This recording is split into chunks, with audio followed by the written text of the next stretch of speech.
So if you're really in the know to an unhealthy degree like I am, then you've definitely heard about weapons for a while now. Zach Cregger, the director of Barbarian, a movie I loved, started getting wind of a brand new original horror movie that everyone wanted a piece of. And after an intense bidding war for which Jordan Peele reportedly let go of his team for not being able to secure the rights to this, Weapons was officially a go. But the lore doesn't even stop there. Dated originally for a January 2026 release, but with positive test screenings and a finished cut, Warner Bros. Moved the movie all the way up to now in August. Is this a sign of confidence, or is this another case of test screenings straight up lying? And sometimes, at least speaking for me, all it takes is a trailer and a sick marketing campaign for a movie to become one of my most anticipated of the year. And with now what feels like a good amount of hype behind it, how does it live up? I had a chance to see Weapons, and it is one of my favorite movies of the year, bar none, no questions asked about it. I was lucky enough to attend the premiere in LA. Shout out to Coco. You can see more in my Instagram.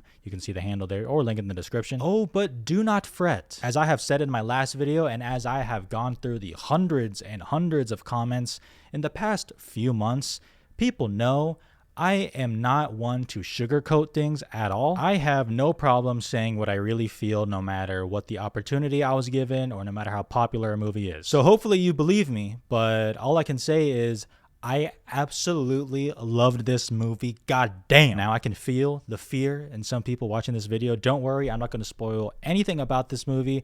The only thing I will talk about is the actual synopsis of the film. And because of that, I don't know how good a review this is actually going to be, since I'm barely going to be touching on some things, but I'll do my best to properly illustrate how hard this movie fucks. I was so fully bought into this movie once it got going, and I was just riveted through the end. After quite a bit of narration, I was like, okay, I don't know how this is going to be.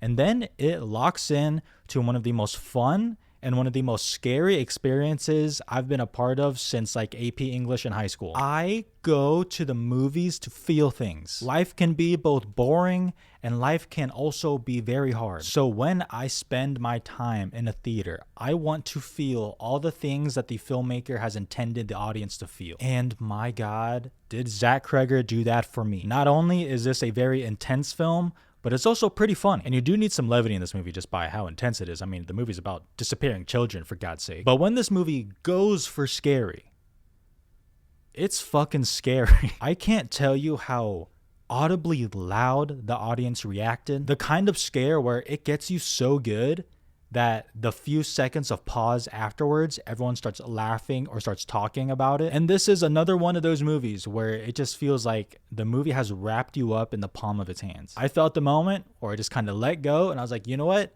Just take me wherever you want to go, Zach Cregger. That sounds crazy out of context. Take me wherever.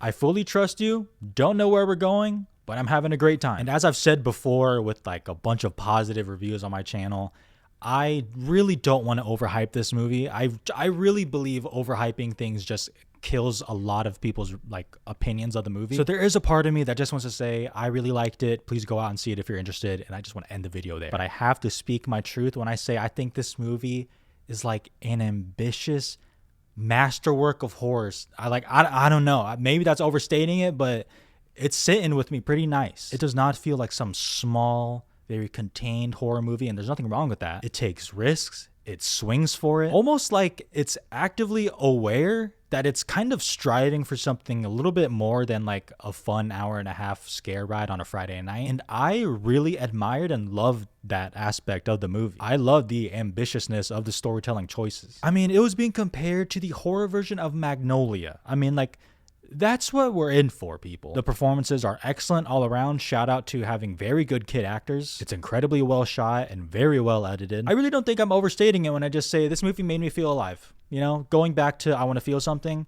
I felt alive by the end of this movie. Now, again, no spoilers, people, I promise. But I have seen some chatter about the ending of the movie. And with movies like this, where it's either a horror, but that it's shrouded in some level of mystery, people start making scenarios and theories about it. That's always incredibly dangerous, and I feel like so many of these movies suffer because people start making their own theories and twists in their head, and it sets an expectation that the movie will never live up to. And that's okay. That's a human thing to do. I am certainly guilty of it myself. All I will say is I think the ending is awesome. I think it is incredibly fun, for lack of a better word.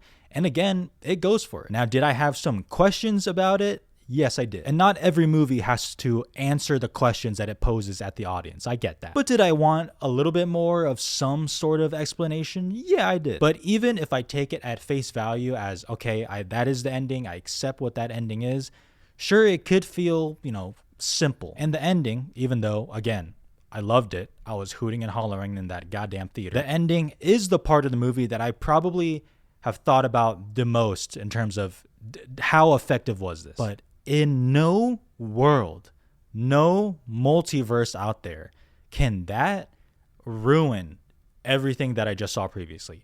No way. Because again, it's still good. Like, it's still a good ending. I feel like I'm making people worried now. I had way too good of a time and was way too thoroughly impressed to ever walk out of the movie after the credits rolled on a flat note. And I am this close to simply saying, I actually just don't care, anymore about the ending and any questions I have, because that's how passionately I felt about the rest of the movie. I said in my videos for Sinners that movie was an example of why I do love movies. And while Weapons is not close to Sinners, they're not striving for the same thing. The plot, obviously, I get all that, but in a different way, this kind of gave me that same feeling. It's another example of why I just keep coming back. I'm seeing this movie 2 more times this week, so if my rating changes, you can follow me on Letterboxd, link in the description. But for now, Weapons, 4.5 stars. I'm this close, again, to just saying, just bumping it up. I'm this close to it. I'll see how I feel after a rewatch. But again, people, that's just me. Temper your expectations. Go into it with an open mind. Hopefully you love it as much as I do. Let me know your thoughts once you've seen it, or if you're even excited to go see it. I hope you all do. But I will see you guys next time. Thank you for watching. Please subscribe. Goodbye.